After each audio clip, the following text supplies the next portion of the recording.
এত সুন্দর করে কথাগুলো গুছিয়ে বলার জন্য তোমাকে ধন্যবাদ বোন। তোমার মতন কয়জনই বা বোঝে। তোমাকে ধন্যবাদ নয়, সেলিউট দেওয়ার মতো তুমি একটা কথা বলেছো।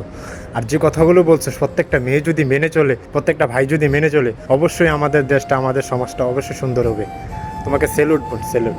বিয়ে তো খারাপ জিনিস না। বিয়ে আমার মনে হয় যে আমার সহপাঠীরা, আমার ক্লাসমেটরা, ওরা কিন্তু রিলেশনশিপ বা এগুলো কিন্তু করে। আমার মনে হয় এগুলো না করে বিয়ে করাই বেটার। বিয়ে করা ভালো, একটা হালাল ওয়েতে তুমি থাকো। বাট আমার ভুলটা হয়েছে যে আমার পার্টনার চুজ করতে আমি হয়তো ভুল করছি। বাট বিয়ে আমি বলবো না যে বিয়ে করে ভুল করছি। বিয়ে করা অবভিয়াসলি খারাপ না।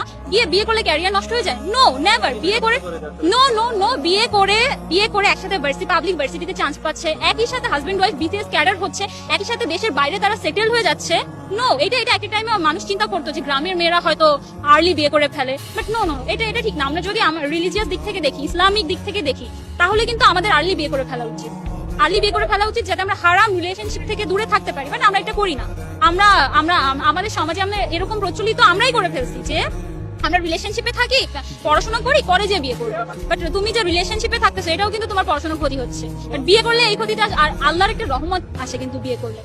এটা কেউ মানুক আর না মানুক, ইটস ট্রু। রিলেশনশিপে যে আমরা হারাম যে সম্পর্কগুলো করি না, এইটাকে আমাদের সো কল্ড সমাজে কিন্তু খারাপ চোখে দেখে না। বলে যে হ্যাঁ, রিলেশনশিপ থাকতেই পারে, আজকালকার যুগের ছেলে মেয়ে রিলেশনশিপ থাকতেই পারে। বাট একটা মেয়ের যদি বিয়ে হয়ে ডিভোর্স হয়ে যায়, দেন তাকে একটা ট্যাগ লাগিয়ে দেওয়া হয় যে সে ডিভোর্স। বাট সে কিন্তু হারাম রিলেশনশিপে ছিল না, তাকে ট্যাগ লাগিয়ে দেওয়া হয়। বাট যারা রিলেশনশিপে থাকে তাদেরকে কোনো ট্যাগ দেওয়া হয় না। বাট তারা কিন্তু হারাম রিলেশনশিপে। বাট যে বিয়ে করছে সে কিন্তু হারাম কোনো কাজ করেনি।